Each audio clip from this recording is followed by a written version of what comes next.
बच्चों की सुरक्षा पर कोई चर्चा नहीं, एनटीए के ऑडिट, आरटीआई और उसको बर्खास्त करने की कोई चर्चा नहीं। 5 बेईमान और चोर को, जैसे संजय मुखिया को, जिसने सबसे बड़ी चोरी की बिहार में। पहली बार जब हमारे बच्चे ने एग्जाम दिया तो उनको लगा कि हम 490-500 के लगभग मार्क ले आएंगे। 1 लाख से ज्यादा बच्चे डिप्रेशन में चले गए, डिप्रेशन में चले गए। एक ही पदाधिकारी दुनिया में इतने ईमानदार हैं कि जिनको बार बार इनको दुनिया के बड़े पदों पर रख दिया जाता है। सदन में चिल्लाने लगे हैं पूर्णिया सांसद। बातें अभी आपने सुनी। पूर्णिया सांसद की पेपर लीक का मुद्दा हो या तमाम मुद्दा हो, इस सब बातों पर पप्पू यादव गरज रहे हैं। सदन में पहुंचते हैं, अलग अलग ढंग से सरकार पर सवाल उठाते हैं। बिहार पटना पहुंचे थे तो आंदोलन करने पहुंच गए थे। अब क्या कुछ कह रहे हैं पूर्णिया सांसद सदन के अंदर, सुनिए। जब से सरकार बनी, ऑडिट और आरटीआई को सभी तरह के चोरी वाली व्यवस्था से उसको दूर कर दिया गया। दूसरी चीज, अध्यक्ष जी, जो कौन ऐसा व्यक्ति होगा, बाबा साहब अम्बेडकर ने स्पष्ट रूप से उन्होंने अपने संदर्भ में कही थी कि who is the responsibility, accountability तय किसकी होगी जो दुनिया में एक बेहतर व्यवस्था को चला पाएगा। जब इस कंट्री में हमारे नेता, पदाधिकारी और माफिया सभी लोग मिलकर, आपसे मैं सिर्फ इतना कहना चाहूँगा, 2019-20 में, 2023-24 में एनटीए ने लगभग 3,554 करोड़ आय अर्जित की। 3,554 18 में एनटीए को लाया गया। उसके पहले वो मध्य प्रदेश में एजुकेशन में ये बड़े पदों पर थे। हाई कोर्ट ने इनको गिल्टी किया, फिर ये गिल्टी हुए। गिल्टी के बाद इनका प्रमोशन करके यूपीएससी का चेयरमैन बना दिया। फिर यूपीएससी के चेयरमैन में गिल्टी हुए, फिर इनको एनटीए का चेयरमैन बना दिया गया। एक ही पदाधिकारी दुनिया में इतने ईमानदार हैं कि जिनको बार बार इनको दुनिया के बड़े पदों पर रख दिया जाता है और एनटीए के बारे में कोई चर्चा नहीं होती है। दूसरी चीज, 26 तक केवल 24 ही पदाधिकारी एनटीए के पास है। मात्र 24 पदाधिकारी के द्वारा ये एनटीए चला रहे हैं, ये एग्जामिनेशन कंडक्ट कर रहे हैं।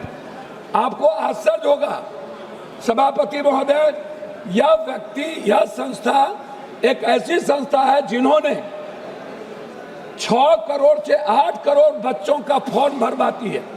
6 करोड़ से 8 करोड़, 20 लाख एग्जाम होता है 1 लाख नौकरी में, और 15 लाख एग्जाम होता है 1000 की नौकरी में, जेई का, और नीट्स का होता है 20 लाख। 1 लाख नौकरी हम दे पाते हैं नहीं।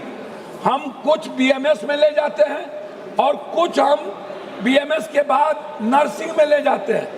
हमारे बच्चे क्या कहते हैं, क्या हुआ सर, पहली बार जब हमारे बच्चे ने एग्जाम दिया तो उनको लगा कि हम 490-500 के लगभग मार्क ले आएंगे। जब दूसरे बार एग्जाम दिया बच्चा तो उनको 290 डिप्रेशन में चले गए। लगभग 26 बच्चों की शहादत के बाद और इतने बड़े जीएनजी के क्रांति के बाद कितने लोग डेथ किए, उनकी शहादत के बाद 1 लाख से ज्यादा बच्चे डिप्रेशन में चले गए, डिप्रेशन में चले गए। उसकी चर्चा इस भारत में नहीं है कि जो पहली बार 500 मार्क्स लाते और दूसरी बार 296। पहले बार जो क्वेश्चन था वो ब्रॉड था और दूसरे बार जो क्वेश्चन आया वो सेलेक्टेड कर दिया गया। मैं जानना चाहता हूं इस सरकार से 6 से 8 करोड़ फॉर्म क्यों भराया जाता है, ये पैसा एनटीए को क्यों दिया जाता है, ये इसमें किसकी हिस्सेदारी है।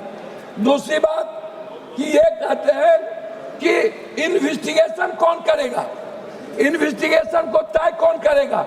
सीबीआई ने 5 बेईमान और चोर को, जैसे संजय मुखिया को, जिसने सबसे बड़ी चोरी की बिहार में क्वेश्चन रिकॉर्ड में, उसको बरी कर दिया। आप कह रहे हो एसआईटी, तो एसआईटी कौन बनाएगा, एसआईटी बनाएंगी सरकार। स्टेट के अधिकार को छीन लिया गया। हमारा उसमें आपसे सिर्फ रिक्वेस्ट है कि जो पेपर लीक मामला है, ये पेपर लीक से नहीं है, आप इसको इस रूप में मत देखिए, इसके टर्नओवर को देखिए। इसके 2026 में छोटे वेंडरों के लिए 5 से 10 साल की सजा। आपने एनटीए के बारे में कुछ नहीं कहा। एसटीएफ बनाएंगे सत्ताधारी। आप 25 लाख बच्चे जो टारगेटेड हुए, उसमें भारत को अमेरिका के तर्ज पर एसएटी जीआरई मॉडल के साथ, सर अभी शुरू किए सर, नहीं कंप्यूटर बेस्ड एडोप्टिक टेस्टिंग लागू करनी चाहिए रियल टाइम के अनुसार। कोरिया शोगनम मॉडल अपनाना चाहिए, जहां पेपर सेट करने वाले सैकड़ों प्रोफेसर परीक्षा से 1 महीने पहले गुप्त स्थान पर कड़ी सुरक्षा में पूरी तरह आइसोलेट कैद कर दिया जाता है।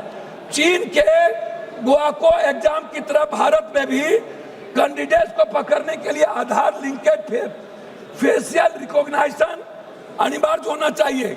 चीन के ही तर्ज पर चीटिंग करने वाले उम्मीदवार को माफियाओं के नाम डेटाबेस में डालकर आजीवन सरकारी नौकरी सुविधा और ब्लैक लिस्टेड कर देना चाहिए। फिनलैंड अभी थी सिस्टम से सीख लेना चाहिए कि इंटरनेट वाले क्लोज लोकल एयर गैप पर होती है, जिससे बाहरी हैकिंग या डाटा ब्रीच कोई गुंजाइश। जापान में 2021 में कॉमन टेस्ट रिफॉर्म्स के तहत परीक्षा रूट लर्निंग के साथ करना चाहिए। ब्रिटेन क्योफाल के तर्ज पर भारत की एक स्वतंत्र नेशनल एग्जामिनेशन रेगुलेटरी बोर्ड हो, जिसमें कोई सरकार का इंटरफेरेंस नहीं हो।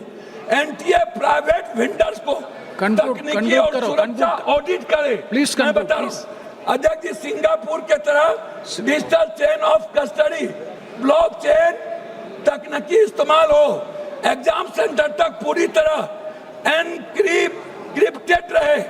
एक ये रिक्वेस्ट है, प्राइवेट सेंटर जैसे छोटे अध्यक्ष जी प्लीज स्कूल इंजीनियरिंग कॉलेज पर परीक्षा करवाना आउटसोर्सिंग तुरंत बंद करिए। आउटसोर्सिंग थर्ड पार्टी गलत है, बिना फुल प्रूफ के। श्री सोला सिंह जी, श्री सोला सिंह, सॉरी भोला सिंह, जुर्माना नहीं। श्री भोला सिंह, एक माफिया कमेटी है। मैं आपसे 1 मिनट में रिक्वेस्ट करूंगा, प्लीज कंक्लूड करो, प्लीज कंक्लूड कर रहा हूं सर। मेरा रिक्वेस्ट है, धन्यवाद सभापति। एक सेकंड। अरे सर, मेरा रिक्वेस्ट इसमें यह है कि बच्चों की सुरक्षा पर कोई चर्चा नहीं, एनटीए के ऑडिट आरटीआई और उसको बर्खास्त करने की कोई चर्चा नहीं।